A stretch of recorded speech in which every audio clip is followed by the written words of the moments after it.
What's up, guys, and welcome back to All Things Marketing and Fitness and Everything in Between with me, Brittany. I am so excited for today's episode because, for one, I have my very first guest today. I have Amber. She is actually the host of her very own podcast, the No Sugarcoating Podcast. She is an emotional eating expert as well as a hormonal and digestive expert. So she has so much knowledge and so much experience to share, as well as her own story. So be sure to check her out, her Instagram and her podcast. I'm going to link all of her information below so you can go check her out and find out more and just follow along with her for more information. But for today, she's actually going to come on the podcast, share a little bit about her story and herself and a lot of her knowledge and experiences to help my followers out. I posted on my Instagram the little question box to ask people what are some of your questions that you have about emotional eating and the rest of these topics. And I got a lot of great questions today that we are going to dive in. I'm going to ask Amber and she's going to answer them. And we are going to put it out there to help you guys out. So here we go, guys.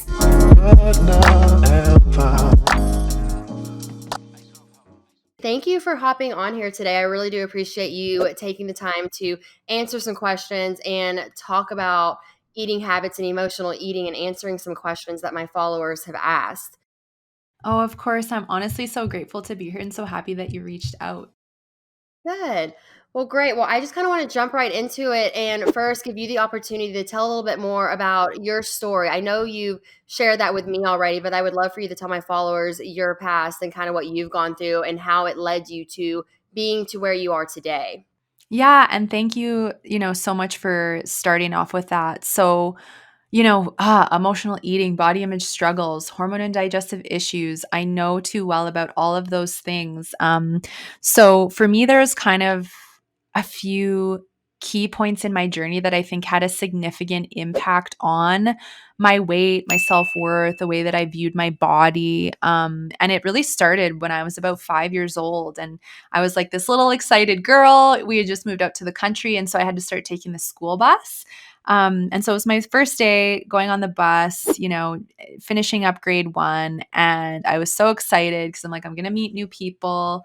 And I'm going to have so much fun. And I get on the bus, and within like literally 2 or 3 seconds of getting on the bus, the older boys looked at me and they're like, look at her. She's fat. She's ugly.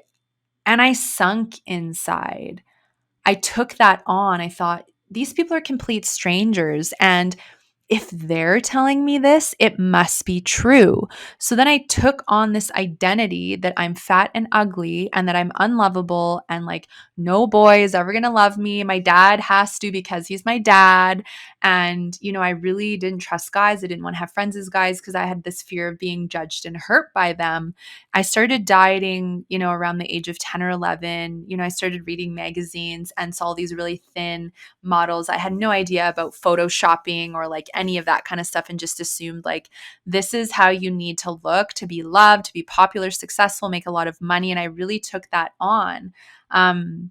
And another thing that really had me evolve a very emotional relationship with food is the fact that my mom had, and still to this day has, a very emotional, addictive relationship with food.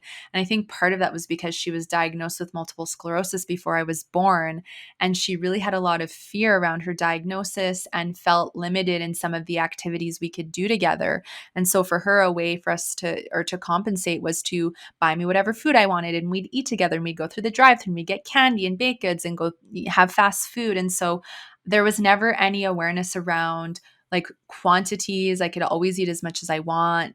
She was always eating excessive amounts. And so I just thought it was normal to eat all these junk foods and treats, and didn't have any idea of the impact it was having on my health or my mood or my weight.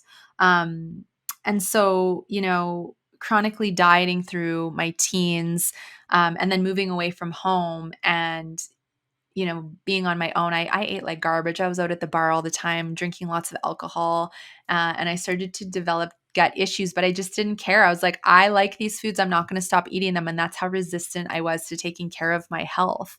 And it wasn't until I went through a breakup and couldn't eat and felt so hurt that I felt like, oh, I'm going to, finally get the perfect body. I'm going to lose the weight. Everything's going to be great. I'm going to be happy. And then life will be perfect. And so I started to over exercise, 2, 3 hours a day. I was restricting, barely eating. And I got to the goal weight and I was not happy. I was very unhappy. I was very insecure and critical of my body. I was arrogant. I lost my cycle and my physical health was starting to decline, and it started to feel really difficult to keep it up. I was only able to do it for a few months. And then after the guy didn't want me back, I thought, well, why am I even doing this? Like, if this perfect body didn't get me love, like, why bother? So then it's like the switch flipped and I started to binge.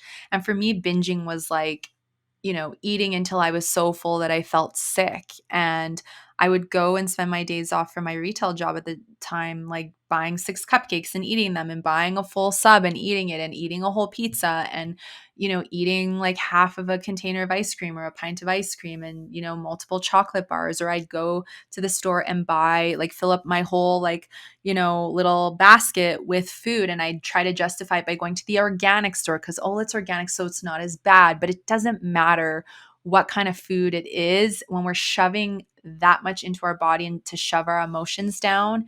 It's not a healthy relationship with food.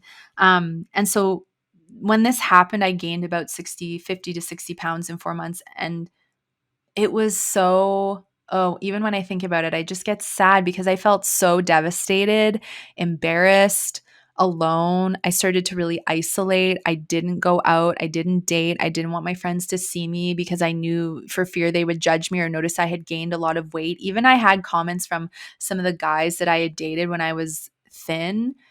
I saw them out in public, and then they, like, didn't even want to talk to me. And that's how crazy it was. Like, I was so superficial that I attracted such superficial people into my life that when I gained weight, like, they didn't even want to talk to me. Like, that's how much I hated Wow. my body. Like, it was significant. It was so sad. And it kind of reaffirmed my, like, insecurities from when I was 5 and got called fat and ugly on the bus. I'm like, here we are, and it's happening all over again. And I'm 21, right? Like, it was really, really sad to think that, I'm in my 20s and guys were still behaving like that. But it's also because I was behaving like that with my body, and I was attracting other people that were just as critical as I was, but I didn't realize it at the time.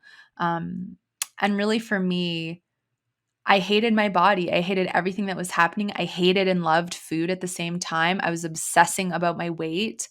Unless I got below a certain number, I didn't allow myself to go out and live life. And I'm 21 years old at this point. Like, this should be the peak of, like, going out and being social and meeting people and dating and, like, figuring out my career. And I was just literally revolving my whole life around my binges and watching movies and completely numbing out of my reality. Um, and what really hit home for me was about a year into all of this. I had just finished a binge and I was so bloated and in so much pain. And I was laying on the couch just crying because I had just been on my phone Googling, like, negative health implications of binge eating. I went through a period of binging and purging for about 6 months. And what really got me to stop that was I didn't want to have a heart attack. I was scared of the long-term effects of that and how it could impact my heart health. And I don't think fear should be a motivator, but it really was like, okay, I can't do that. I need to take responsibility. And if I binge, I'm not allowing myself to, purge it up. Um, and so when I was laying on the couch in pain, physically and emotionally, I was just like, the first thing that came to my mind is, I don't want to die. I don't want this to be the thing that ends me, but I don't know how to stop. I don't want to do this, but I can't stop. Like, the addiction was just so deep at that time. And I know everyone has different levels of emotional eating, binge eating, and addiction. And for some people, it's not as extreme as mine. And for some, it's minimal, and some it's more. And to have compassion for wherever yours is at. But I was just so afraid of what was happening to my health and my life. And I just knew deep down below all of the stuff that was happening that it was not meant to be my life. And it was so crazy though, because then an hour later, after I had kind of digested the food, I got an urge to eat more. And so I went and into my kitchen and I opened the cupboard door and dug through the garbage can and grabbed some of the food and ate it. It was cookies. It was Oreo cookies. I know exactly what it was. It's so vivid, that moment. And then I just sat in the kitchen on the floor And I just cried and I just thought, who am I? I just ate out of a garbage can. Like, this is where my Wow. life has come. Like, low, it was my low point, 100%. And it was that moment that made me realize I can't keep doing this. I don't want to keep doing this. I have no clue how I'm going to change it, but I feel so motivated. Like, I can no longer be afraid to change this because the suffering is significant. I'm not living my life. My digestion is a nightmare. I'm exhausted. I'm, gaining all this weight. I can't keep doing this because I don't want to miss out on all the amazing things that life has to offer. And that's really what was the low point, was that day, that night when I did that. And Wow. so Okay. yeah, that was significant. And it, even when I think about it now, like, I still get that internal sadness, and I can't believe that that's where I was, 10 years ago, 9 years ago. And I have so much compassion for that girl cuz she just didn't know. And I think that's one thing I can share with the audience is have compassion if you're going through any level of this, because if we don't know how to deal with it, how do you change it? Um And just to specify, when you say have compassion, you mean have compassion for yourself? Yes, 100%, and what you're going through, and there's nothing wrong with you, and it's not that you don't have the willpower, but food addiction, emotional eating, binge eating, there's so many layers to it, and I had no idea, why I was doing it. I had no idea that sugar was 10 times more addictive than cocaine, and that's one of the reasons why I kept losing control with it. At the time, I had no idea that I didn't love myself or I didn't know how to cope with stress in healthy ways. And so, after I had that low point, I started to read about food. I started to read about sugar. I started to read about wheat and gluten and how it was impacting my gut health. And actually, that gluten and casein in dairy, which casein is the protein found in dairy, they can excite the same part of the brain as hard drugs. It blew me away because those were the foods I was always losing control with.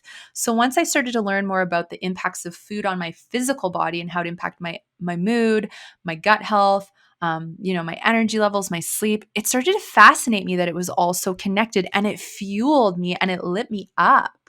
And so I started to change the way that I ate. And eventually, after dozens of attempts, about a year later, I was able to successfully cut out wheat, gluten, dairy, and sugar. And for me, that was big because it was a next step ahead in overcoming my addiction. I don't think everyone has to do that, but I did, just because personally they would pull me back into the binge eating so deep. So that was a choice I made for myself. But it's when I still wanted to binge on healthy foods like 10 bananas and a whole jar of nut butter, or I'd bake like muffins just with like gluten-free flour and fruit and like really basic ingredients, and I would eat the whole batch of 12. That's when I knew it was so much more than the food, and that the food was just the coping mechanism that I was using. So at that point I'm like, this is me not loving my body. I don't love my body. I hate my body. I'm so obsessed about my weight, but none of the diets are working. They're making me feel unwell. I don't know how to cope with stress, and I need to figure out what's triggering me to keep binge eating or emotionally eating. And so that's when I really shifted focus to the emotional and also spiritual part of the journey, and really understanding I was afraid to feel. I was afraid to feel fear, worry, anxiety, sadness, and sometimes even happiness. And I thought the world was going to end if I allowed myself to feel. So starting to allow myself to feel my emotions, starting to like write down every time I felt triggered, like what was triggering me, and becoming familiar and aware of those triggers was huge.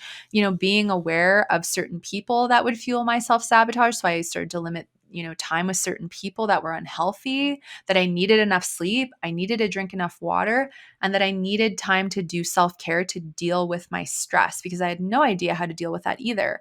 So that's where like meditation, reading, yoga, stretching, deep breathing, visualization, relaxing music, baths, like these things became my best friend, because I noticed the more I did them, the more calm I was and the less I wanted to eat. And they also helped me to cope with the triggers and journaling. Oh my gosh, I had so many journals that I just like would go through so quickly because I'd write down all my emotions, and it felt like this huge release. And it was through that and like learning, how to love me, which was doing these things, not hurting myself with food, and starting to let go of that I needed to be a certain weight to be happy, because that was not the case at all. It was making me more unhappy to focus on that. So doing all those things, realizing I had this void, this lack of self-love that I kept trying to fill with food and going, well, that is not going to work. What's going to fill the void? Well, maybe if I'm kind to myself, maybe if I stop being so hard on my body, stop the diets, the extreme exercise, and focus on the self-care, focus on, you know, catching my triggers and being happy and grateful for myself. And as I did all of that, and this is again over like a 5-6 year period, but as I did that, I started to fill the void and I didn't want to eat anymore. And that want went away. And I tell you, that want was severe when I had it.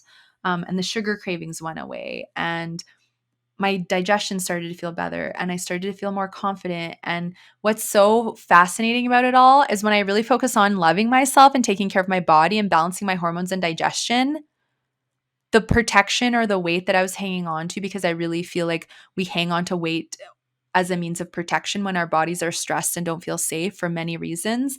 But it came off without me having to lift a finger, and it blew my mind because I'm like, I thought I had to diet, eat less and exercise more to do this. And that limiting belief that I had from society, just like I was so free of that and it felt so liberating. And that's what really inspired me to go, if I struggled with this deeply and I could overcome it on my own, who else is struggling?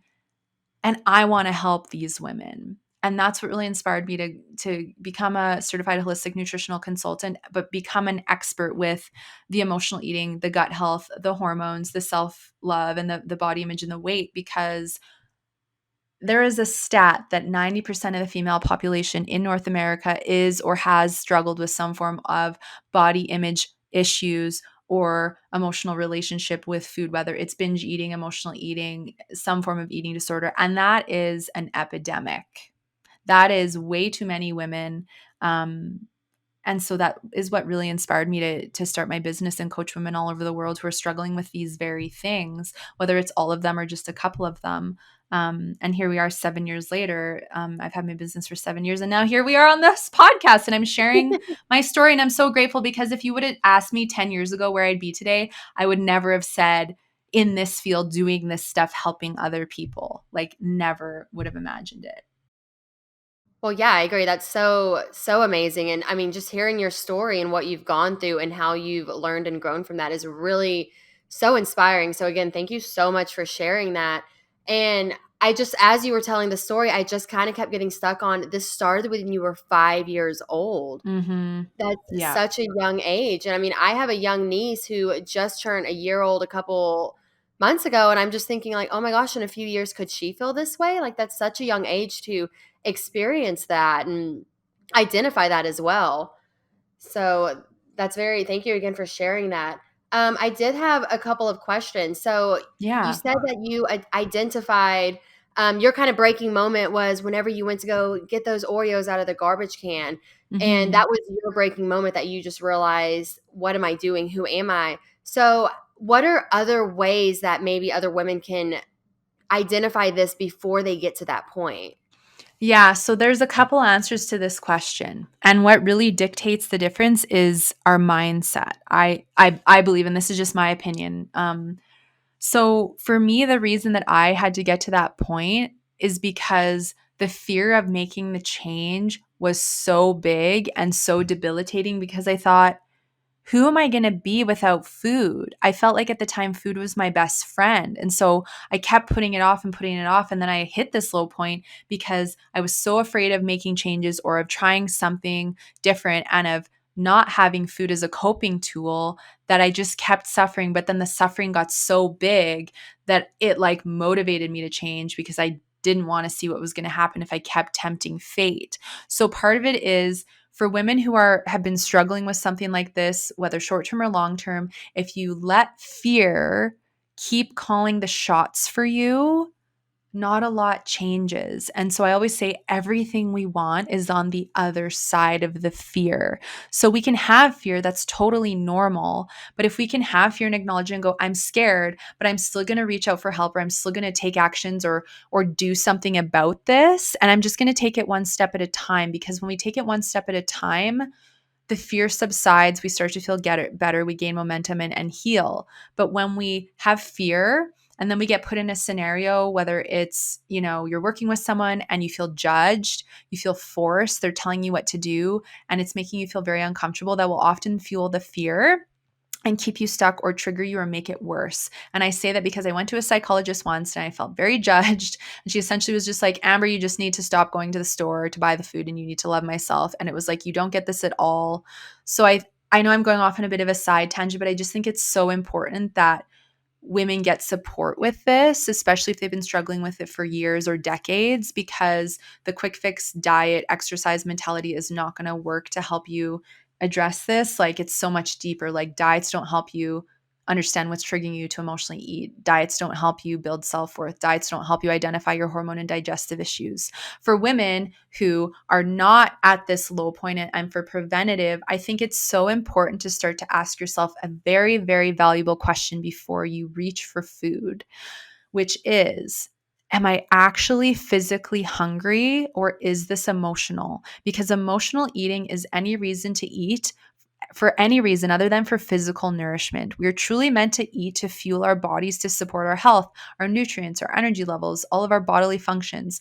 We're not meant to eat for emotional reasons, but that's what everyone is doing. So emotional eating can be boredom. It can be because you're happy. Emotional eating can be eating and multitasking, eating and watching TV, eating while you're working or driving or on your computer. It's eating when you're sad. It's you're eating and you're full, but you keep eating because you're trying to suppress something or numb something out, or you're trying to deal with that stress, but it's not working. So I think it's so powerful. And that's something I started to ask myself, when I knew I wanted to change was, okay, Amber, like, are you actually hungry? Do you need to eat, one cupcake or six? Because you just had supper, like, or is this emotional? And then I'd take some steps back and go, wow, I'm not actually physically hungry. This is totally emotional. And this is, I'd start to explore what I think had happened in my day or my week that may have got me to this point where I felt so triggered. So I think that's important. I think two other very important components of this, one is our schedule. So I find the more overbooked people's schedules are, the more stressed and overwhelmed they are, and the less time they're dedicating to themselves and often dedicating a lot of time and energy giving to other people, whether it's work, personal, family, friends, commitments to others. And there's nothing wrong with giving to others, but when you're giving like 90 to 99% of yourself to other people and you're leaving 0 to 1% for yourself, how could you possibly be in touch with yourself, caring for yourself properly, getting enough sleep, hydration, unwinding and doing self-care, or having any time to really deal with any of the stuff that may be going on for you, whether it's emotional eating, hormone issues, gut issues, fighting with your body, with your weight, whatever it is. So it's so important that we just start to make some small changes with our schedule so that we can address this emotional eating. So even if you put a 5-minute self-care check-in sometime through your day to pop up on your phone or computer that says self-care check-in, what do I need right now? That could be water, that could be a bathroom break, it could be a snack, it could be some deep breaths, it could be to go walk around the block. But unless we stop to ask ourselves these questions, we don't know what we need, and that's what keeps fueling this vicious cycle. So the self-care, and our calendars and slowing down, I know everyone's different and people go, well, I'm busy, I don't have time. And I'm like, yeah, well, your body and this scenario do need some time. And I find if we can unplug from technology a little bit more, we can make some time. So of course it's different for everyone, but that's an important piece. And then the third piece here is really our mindset and our self-worth. So it's really important to understand if you have been in a diet cycle, like you're restricting calories, or you feel like you need to do better, you need to be more perfect on your diet, you're doing extreme eating styles, but then you notice you feel restricted and at some point you rebel and then you want to eat all of the food that you're quote unquote not allowing yourself to have. So if you're in a diet focus because you really desperately want to lose weight, you're unhappy with your weight, you're unhappy with your body, or maybe your weight's fine, but you feel like you need to be perfect, you need to prove to everybody because you want everyone to like you and love you. All of this weight, body image, tying my self-worth to my weight or how much I do or achieve, that's all about an underlying belief of I don't feel good enough, I don't feel worthy. So it's so important that we actually address low self-worth, insecurity, perfectionism, people pleasing, and overachieving, because all of those mentalities I believe, are self-sabotaging mentalities, and they fuel us to do extreme things with our bodies that are not in support of our health, our mental health, our emotional health, or our physical health. So I really believe that it's important to ask about the emotional and physical hunger. It's important to deal with the fear, our schedules, and understand that all of this actually stems from beliefs and mindsets, and that we're taking action steps from emotions. So if you're in fear or desperation of losing control with your body or your weight or food, you then take action from this fear or desperation and do extreme things, and they're not attainable or realistic. And then when those fail, you have a reaction again, and then you move forward with, an example would be, I have this emotional eating cycle this image that I share with people. And so it's like you start a diet, you get all excited, you think this is going to be the thing that's going to fix you, you're going to lose the weight, then everything's going to be perfect. You start it, maybe you get some short-term results, maybe you don't, but then a scenario comes up that triggers you, whether it's stress, poor sleep, whatever it is, and then you eat something, quote unquote, that's not on your, healthy list or the good list, or you completely binge, or you go out and you lose control at a social event, and then you're angry at yourself, you feel guilty, you feel frustrated, you feel like you've messed everything up, that that's not going to work anymore, that there's something wrong with you. And then you get into this cycle of emotional eating again. Then you panic because you gain weight, or you're fearful that you're going to gain weight or lose control with your body. So then you panic again. And out of desperation, you're going on Google, typing in quick, fast ways to lose weight, and pulling out your credit card to buy another quick fix program instead of address this whole picture, which again solely starts with our mindset and emotions. It's not even about the food.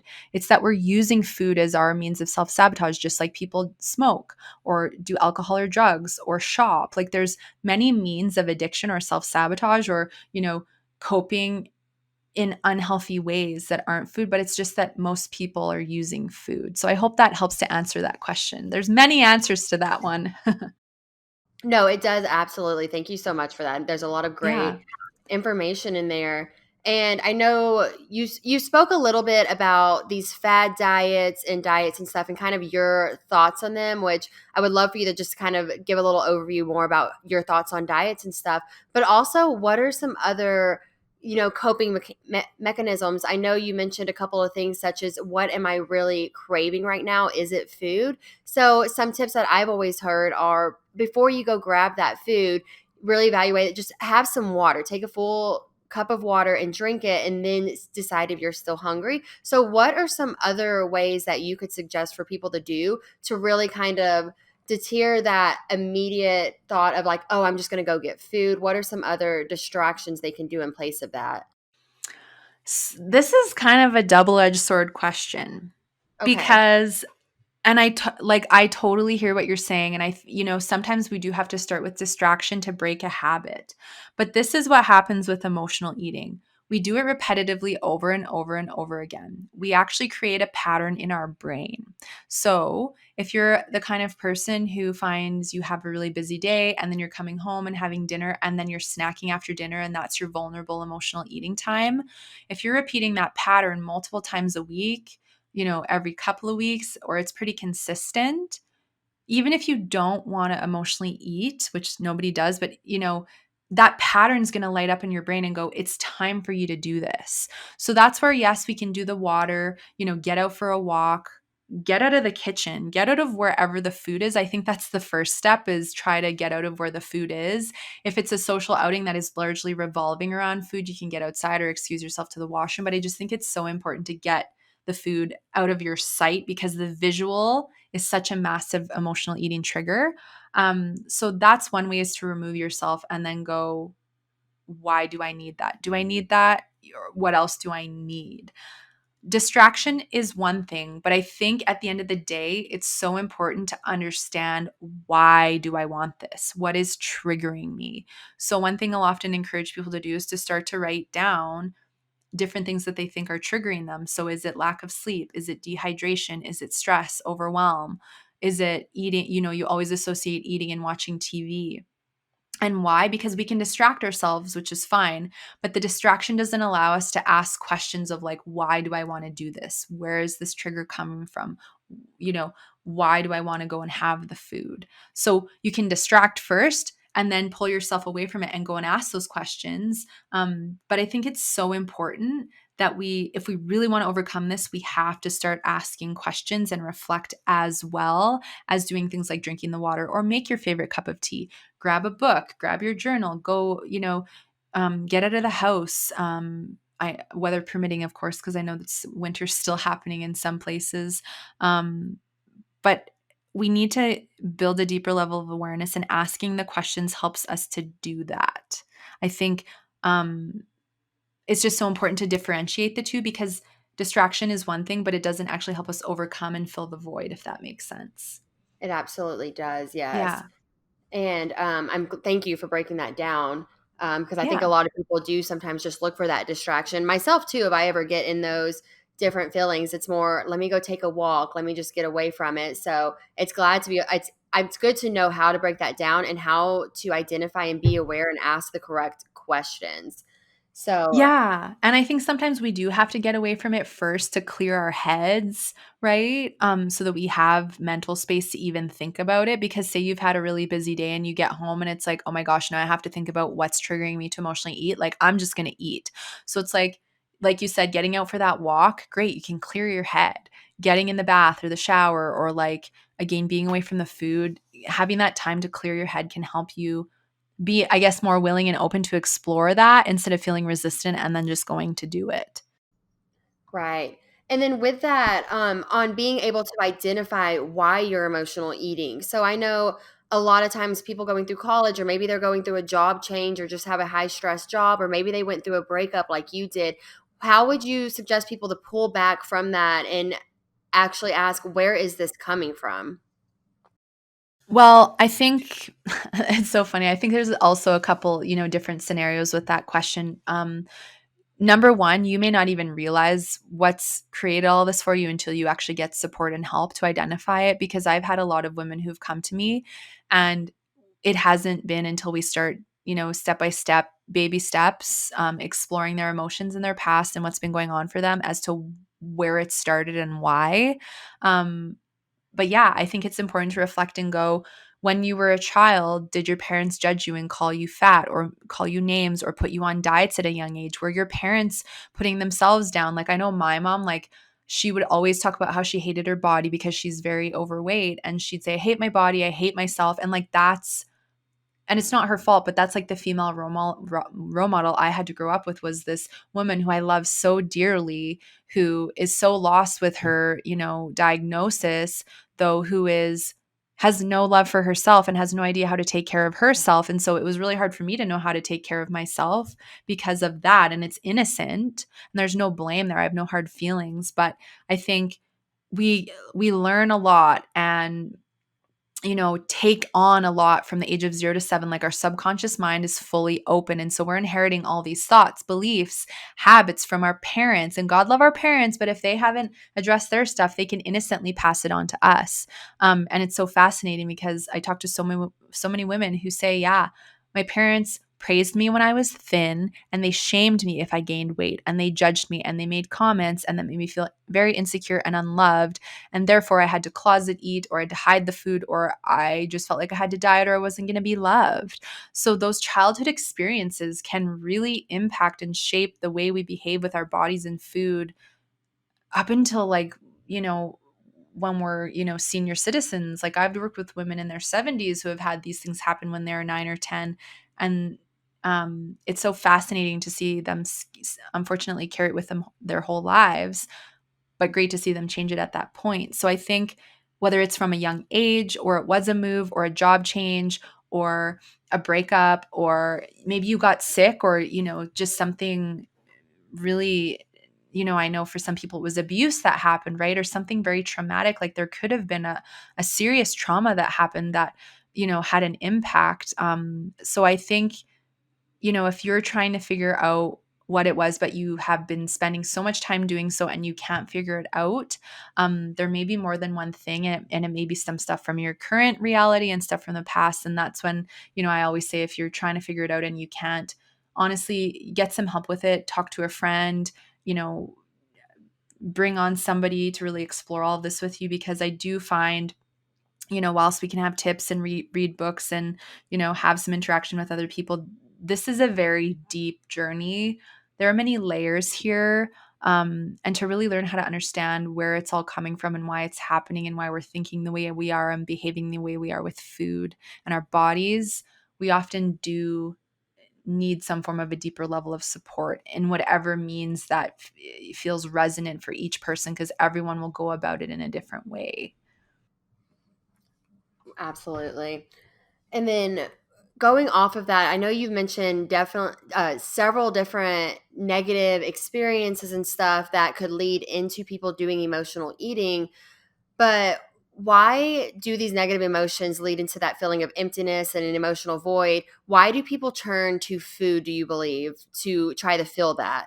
Yeah, so I think one of the biggest, well, first of all, we have the void because we don't learn how to love ourselves. We don't love ourselves. A lot of people hate or dislike their bodies because society's conditioned us so much to think you need to have this perfect looking body to be happy and have a happy, healthy life and have everything you want, which isn't the case at all.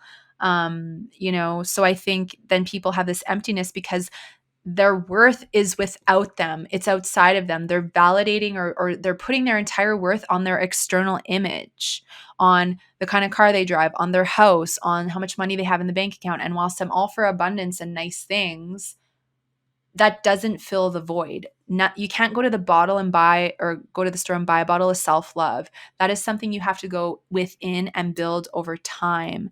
And so I think that it's just so important to recognize that that's such a valuable piece of this. That's why we have the void. I think people use food because a lot of it's addicting and made in labs and like, made to excite the same parts of our brains as a hard drug.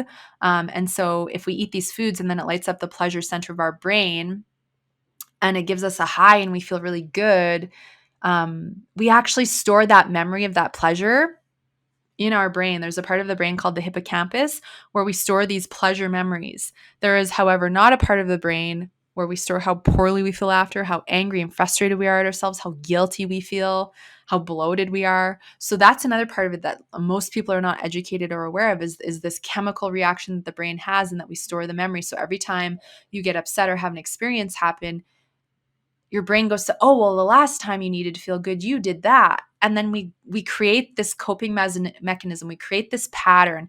And whilst it's not healthy, if we don't know how to deal with stress in a healthy way, if we don't know how to love ourselves, if we're in conflict with our bodies and we don't like our weight, and we have hormone and digestive issues, which can also fuel emotional eating, there's just so many pieces that we have no idea that they're at play and fueling it. So it's very difficult to stop if we just don't know, and it's innocent.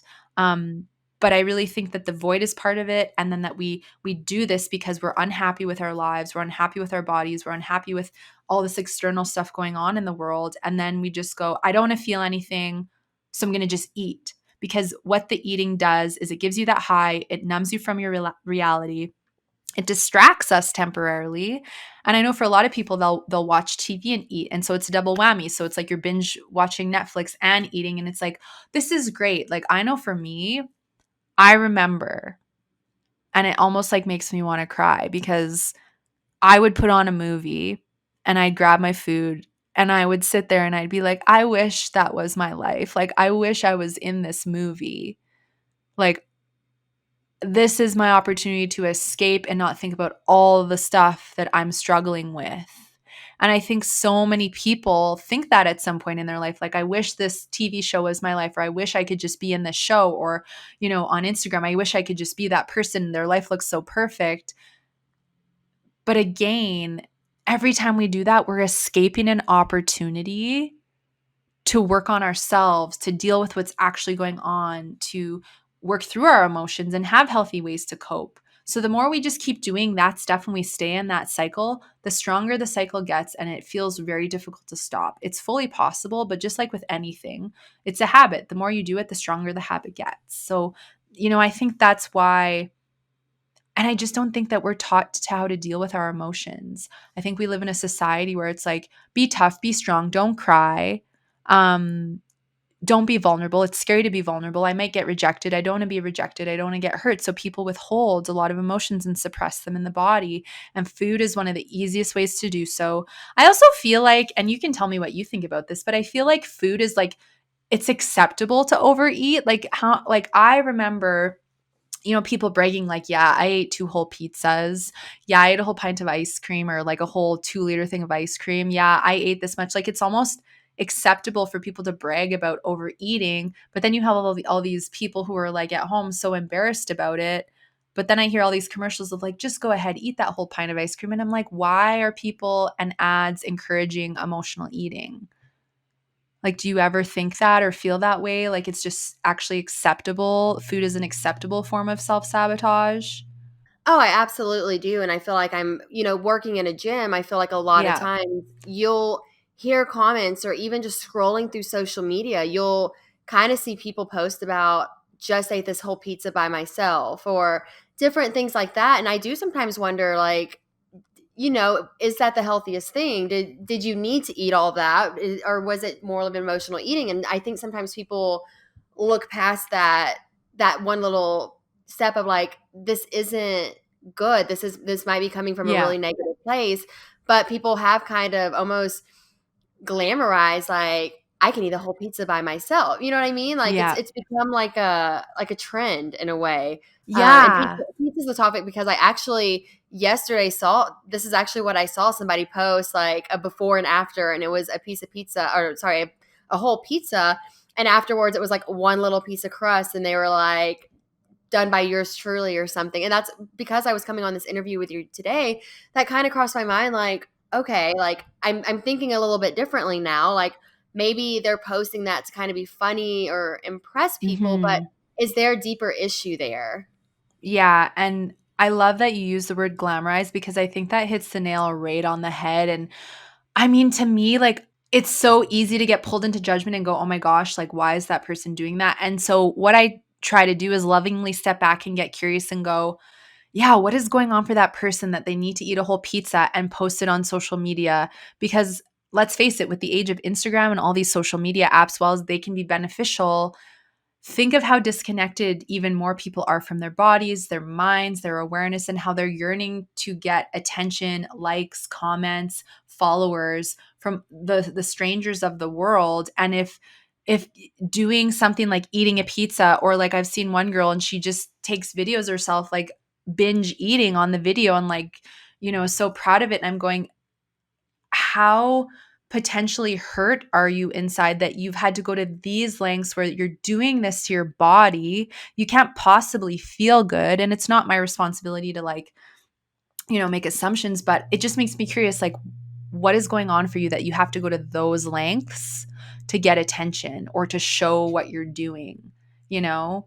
Like, I don't really think that there's no reason. I think there probably is underlying self-worth stuff there, but I mean, I don't know, right? But I agree with you. I really think that it's not promoting healthy relationship with food, which I really believe is nourishing your body and supporting your body with really great variety of food, no diets, no restriction. And you also have room for mindful indulgence. It can take time to build that balance, but I don't think it's healthy for us to be, you know, participating in like food behavior that way and then showing Absolutely. it on social media. But that's just me. No, I mean, I totally agree. I think people don't think that way. I think it's become a trend, like I believe that you Yeah. mentioned earlier, and it's sad now, kind of having this after speaking with you, kind of having that different mindset towards it to kind of realize these little things. So again, I mean, thank you for sharing your opinion on that because it's even just sitting here having this conversation with you opened my eyes to it. So I hope Oh, that well, definitely you're can welcome. do that for some other women and or anyone who listens to this for sure. Yeah, I feel like we could just have a conversation just about that because it's so big now with social media. Oh, it absolutely is. Social media is definitely a blessing and a curse in one. Yeah. Absolutely. Well, great. I think you have just shared some amazing information, and I know it's going to help anyone who listens to this so much. I would love to take the time now to actually ask a couple of questions that some of my followers have asked me to be able to ask you if you can take the time and do that. Yeah, So of I want course. to. I'm Okay. happy to answer questions. Awesome. Well, these are all questions that have been sent in from either my followers or people who at my F45 where I coach at have asked me in preparation for this. So I'm just going to kind of run through these and ask and just answer as you feel comfortable. All right. Awesome. So I believe we kind of went over this a little bit already, but this was a question I got from a follower that I wanted to ask again. So if you don't mind summarizing it, how to identify and control emotional eating? How would you answer that? Well, I feel like Like, there's I so know many it's answers to that and question, right? Like, right, I know it's not just like a short little one. We've kind of talked about it a little bit. If yeah. you had to give just a short, kind of your summarized Yeah. answer of it. So I really do believe like asking yourself first before you reach for food, am I physically or emotionally hungry is a great place to start. I also do believe that we need to slow down because if we don't slow down and we continue to be frazzled, chaotic, and just like running around like chickens with our heads cut off, how could you possibly be able to stop and identify physical versus emotional hunger or identify that something is triggering you to emotionally eat? We do need to create time and space to explore our thoughts, our feelings, and our relationship with food and our body. That is seriously one of the most important pieces. So if you feel resistance around slowing down, that would be something really valuable to work on because um, it's just going to keep you stuck in that cycle. I think it's also important to make sure we're eating regularly through the day. A lot of people are in the mentality of, I need to restrict calories to lose weight. So I'm just going to skip breakfast. I'm going to skip lunch and I'll just eat when I get home. Or some people, again, are that busy that they're literally surviving off of coffee, sugar, caffeinated drinks, and just all these empty calories all day. And then they're having one meal a day. And then maybe they're going through the drive through or, going home and picking through whatever's in the fridge. And like, if that's where you're starting, that's totally okay. There's no judgment around that, but that will really fuel binge eating because you're under eating and then you're going to get so hungry that you're just going to want to overeat the first thing that you can get in your hands. It throws your blood sugar way off when you do things like that. So I really encourage people, when we're starting to take steps toward overcoming emotional eating is making sure that you are eating breakfast. I'm not one of those people that believes in fasting or skipping breakfast or any of that crazy stuff. Like, respect for those who that works for them, but I find it's like a very small amount of the population. And most people, again, are trying to lose weight. And any time you're trying to do something like that for weight loss, it's not for me the right reason to do it. So having breakfast, I really believe in that. All my clients, if they're skipping breakfast, they start having it, they're less likely to binge or emotionally eat later in the day. Their cravings start to subside. They actually feel more hungry, or their hunger signal comes back because a lot of them don't have it because the lack of eating, which is so tied to the thyroid. So having breakfast, I often, lunch and dinner, like 3 square meals a day. And then where I get people to kind of see if they need more is a mid-morning snack and a mid-afternoon snack. I also think it's important that we make sure we're having like protein and fat and good carbs. Like, I love vegetables, I love fruit, brown rice, quinoa, buckwheat. Like, I don't believe in all this low carb, no carb keto stuff because I just think that it can fuel food fears and really unhealthy perfectionist mindsets with food. So I think, we also have to ditch diets and ditch extreme eating styles. Like, I'm all for going, hey, like, people ask me, Amber, how do you eat? And I go, well, I'm only like, I normally eat whole foods most of the time. I rarely eat gluten and dairy and refined sugar just because I have created so many alternative like recipes and have so many alternative food products in the house that for us it's just not really part of our lifestyle. But if we go somewhere or say like we go to someone's house for dinner, like I will eat the lasagna and I usually am fine. But for me to just start eating gluten and dairy again, I feel like it would just create or redevelop digestive issues because my body doesn't really want those things. But I just feel like it's so important to ditch the extreme diets, and how we know what our bodies need is actually by learning how to take time to listen and go, I'm going to eat this meal. How do I feel after? Do I feel bloated? Do I feel in pain? Or do I feel, energized and light and good to go, because everyone needs kind of different foods, and assuming that one diet is going to fix everything, it just really sets us up for failure. So I think, eating regularly through the day, taking time to work on the mindset, and also, working on breaking free of diets is really going to help with emotional eating, because diets are restrictive and they expect you to be pretty much perfect. And if you're not perfect, then you're going and you're emotionally eating. So if you can stop the restriction and bring in more variety, it does really help with blood sugar cravings and that urge to eat all the things you're not allowing yourself to have. Wow, okay. And I know you've already said this, but I just want to clarify a little louder for the people in the back. Diets and quick fixes are not or will never be the answer. No, Okay, never. They'll keep you right. stuck. They'll Absolutely. keep I you love that. stuck. I have very much the same opinion on that. And I just think some people, women especially, whenever they just get in that mode where they're like, oh, I just have to fix this. I know that's an easy go-to in that moment. So I just really, really wanted you to kind of touch on that a little bit more, and how you feel about that. Oh, I agree I think 100%. it's I such feel like we should get shirts made. We really should. Maybe we should look into that. Yeah, But yeah, so you don't have to go into any long explanation. I just wanted that to really be a focal yeah, point there for women to hear, because I mean it's so easy. You scroll on Instagram and Facebook and every 5 minutes there's a new diet popping up that yeah. guarantees in a week you'll lose 20 pounds. And And I this just is think that my message cannot be spread enough. Yeah, and this is my, like, very brief explanation. Diets don't deal with each person's unique state of health. Your relationship with food, your body image, your self-worth, your hormonal state, your metabolism, and your digestion, and any other health concerns you have.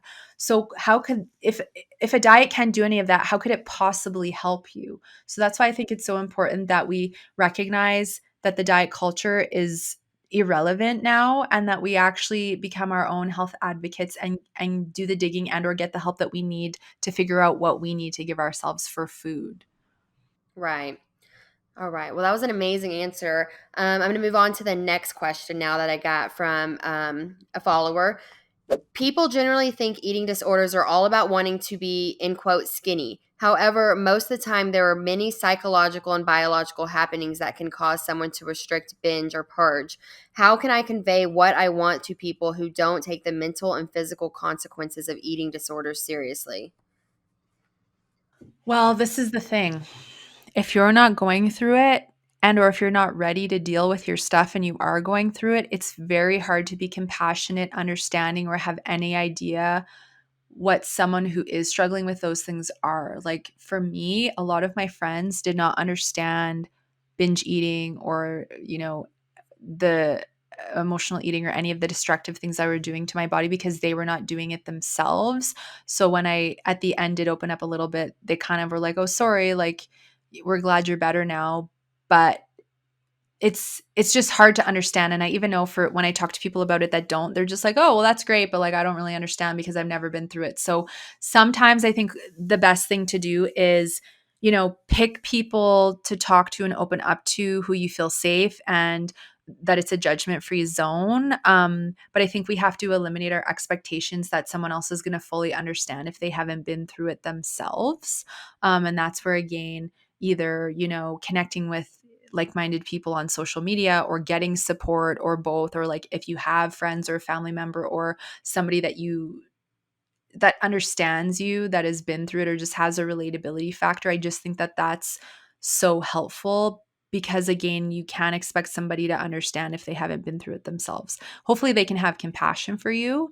But it's like, when my clients say, "Oh, well, I'm doing more self-care and I'm doing all these great things," and then they're like telling people around them about it, and the people are like, "Well, that's kind of silly, that's kind of fluffy, that's kind of blah blah blah," but they don't understand it because they're not there. The other side of that question is, if you're working on yourself and you're trying to make changes and you're sharing it with other people who are also struggling, but they're not ready to make changes, they may judge, they may put you down. They may be like, "Oh, what next diet are you doing now? How come you're not dieting?" and question you. And that may be because you are innocently triggering them and it's not your fault. So you may want to potentially limit time around those people or set boundaries, and surround yourself with people that are very supportive. Great answer. I love that. All right, next question I got. Since I am unable to perceive my body realistically, I rely solely on others to tell me what I look like. Is this something I should continue to do? 100% no, because you are looking for validation and your worth from other people, and that will continue to make you feel insecure. That will continue to make you compare yourself to others. So, it's not like pulling the band aid off and that you all of a sudden make extreme changes to change it. But, what I always encourage people to do is to stop or to catch themselves and what pulls you to this urge of needing to ask someone to tell you how you look and if you look good enough, and to actually start saying to yourself, and you may not believe it in the beginning, and that's okay. Sometimes we have to, with repetition, say things to ourselves that don't resonate at all at first, but I am good enough. I look good enough. I am beautiful. I'm happy with the way that I look. I'm happy with the way that I feel. And start saying some affirmations like that to yourself. And again, at first, it can feel very foreign and uncomfortable, but it's catching the urge to want to get validation from others and actually affirming for yourself that you are those things. And depending on how long you've been doing that, it may be a very deep pattern, and it may be something that you want to furtherly explore getting help with, because it's so much more than, just pulling back and saying affirmations to yourself. There's a lot of self-worth stuff there. And I just think it's so important that we do the work to work on our mindset and fill our void for ourselves and learn how to love ourselves, so that you can still accept compliments from other people, but that you're not needing to rely on that to feel good enough, because you just don't ever feel good enough. Absolutely. So, just to kind of reiterate that, no, she should not be sourcing out and seeking out validation by asking other people how she looks and such. No, but do not shame yourself or be hard on yourself, because that's what you've been doing. I think when we don't know, and you're doing what you know. So the first key is awareness, and then to just recognize, why do I keep doing this, and how could I feel if I did it for myself? Okay. And then moving on, I feel this next question is kind of piggybacking off of that first one. Do you think it's okay to compare your body to others if done constructively and or as a sort of motivation? That's actually a really great question. This is kind of my belief. I don't really believe in comparison, because I believe we should all celebrate our unique bodies and the way we've been created, and also celebrate everyone else and the way they choose to, be in their bodies, because we never know where they may be at their journey. But what I love to do is actually a very powerful, simple exercise, which is where, when my clients catch themselves comparing, or I used to in the past, what I would do is I would catch it, and then I would stop and I would go, what's something, that I actually would want to compliment that person about? And then I would just think about it, and I'd like mind compliment that person. And then I'd compliment myself to actually break the pattern of comparison.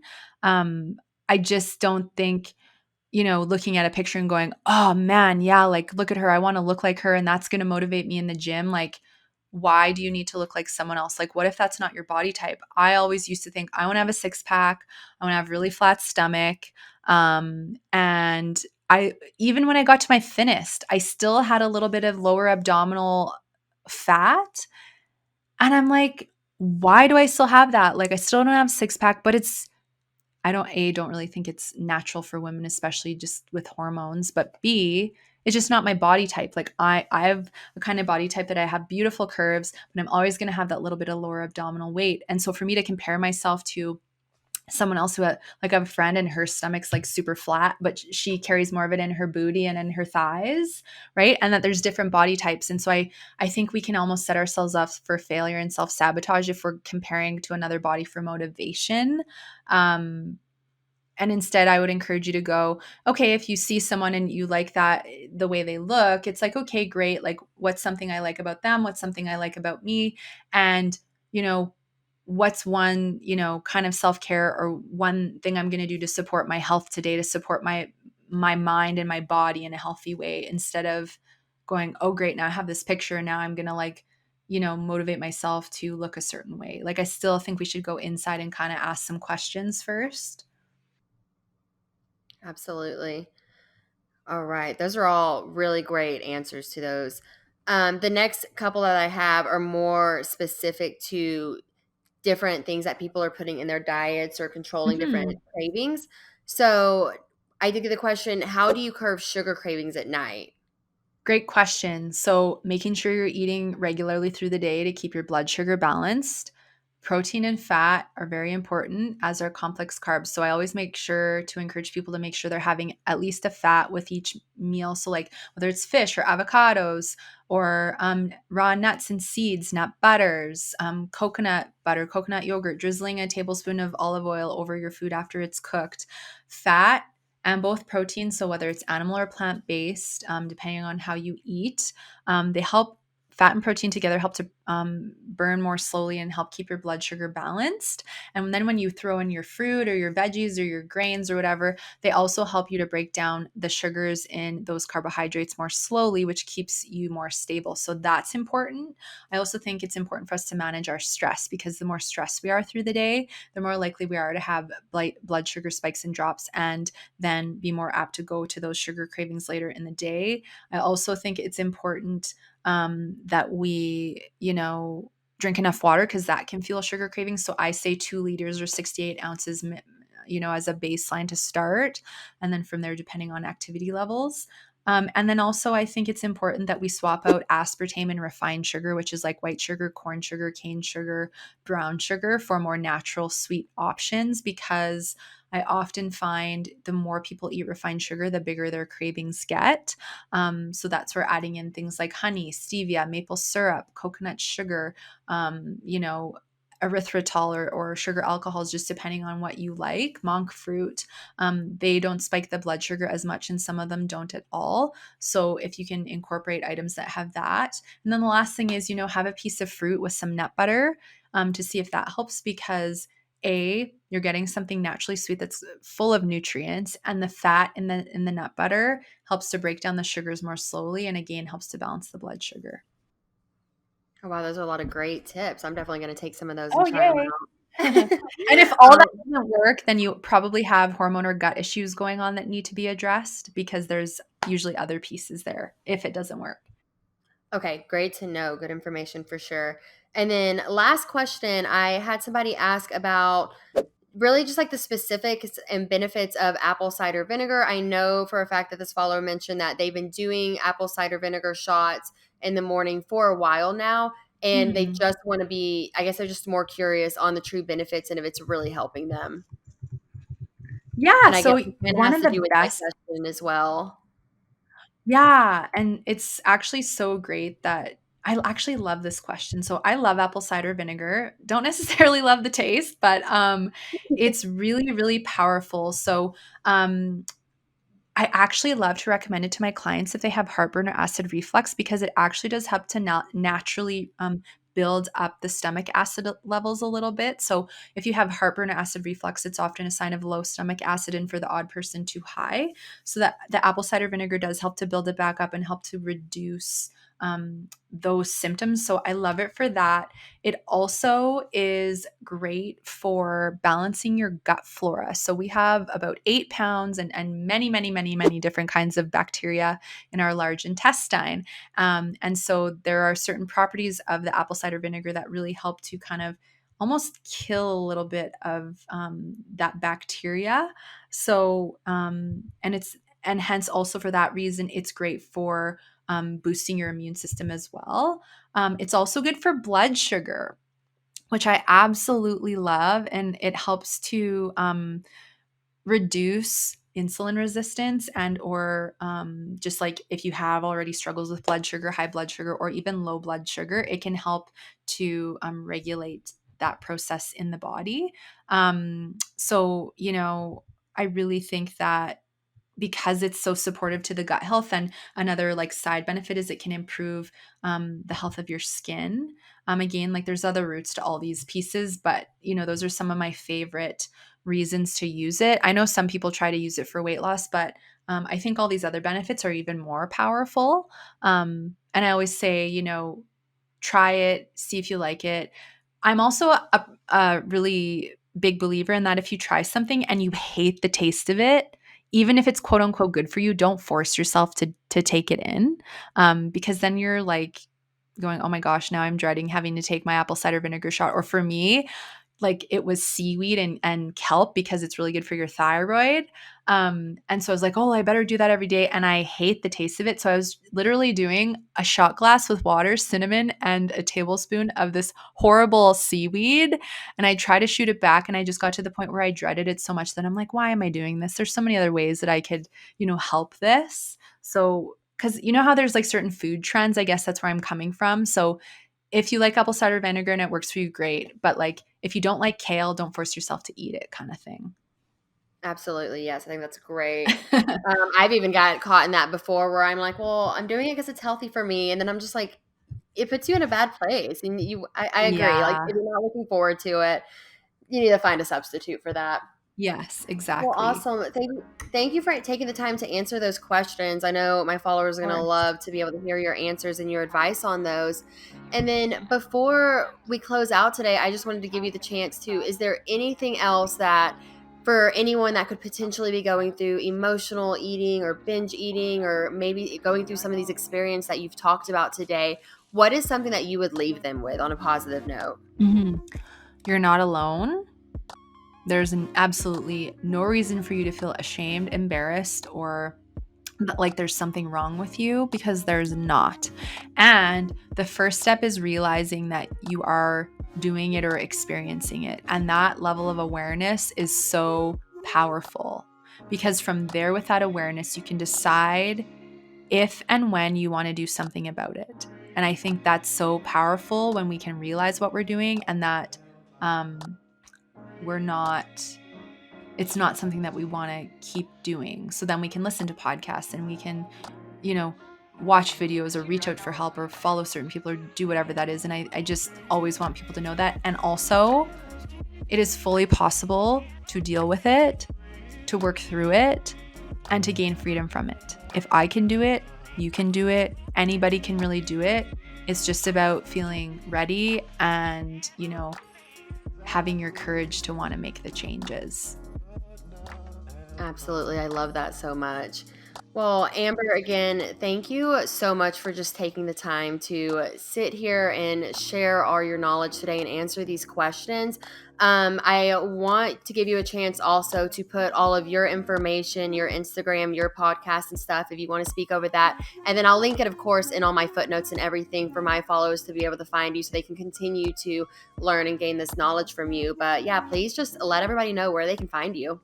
Yeah, and thank you so much. It's honestly been I'm super grateful to be in the space, answering these questions and providing this information. So you can check out my website at amberapproved.ca. You can read more about body freedom. I have a free emotional eating quiz there as well. If this is something that you're really resonating with and you've been struggling for a while and you're really wanting to commit to change on all levels, physically, mentally, emotionally, financially, I do offer a 30-minute complimentary body freedom call for us to connect online, talk more about where your goals are, your struggles, and what do you think is keeping you stuck. So I have that. And then if you want to listen to my podcast, it's called the No Sugarcoating Podcast. And I talk about all this stuff and so many other things pertaining to your mindset, your health, your body, food. So you can check that out on all podcast apps. And then I am on Instagram as well. And my handle is my name, Amber Romaniuk, and it's Romaniuk.